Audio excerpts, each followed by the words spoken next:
Ongere migawo mararita Dr. Raymond Omollo ojiwo rawere ma Kenya oti kod kuonde mbui mar chiwo thuolo mag tije ma ok tim tiyo kod thuolono e timo mahundu. Omollo golo siem ne mahundu ma itime yor mbui biro kawonegi okang' mana kaka osetimne achije mamoko ma itudo kod time ma kamago.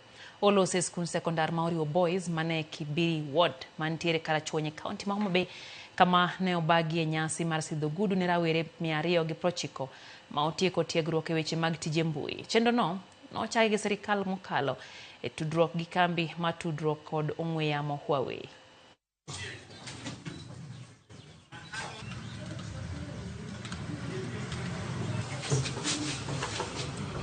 When the youths are engaged and they're able to have skills that allows them to earn a living, then it also helps address concerns around issues to do with insecurity. The skills can also be misused, whether it's cyberbullying, whether it is misinformation, whether it is disinformation, even threats. And what the graduates have learned is responsible use of this technology.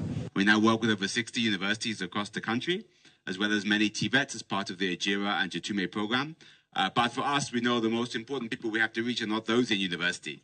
It's people who are not in university and before you get to university.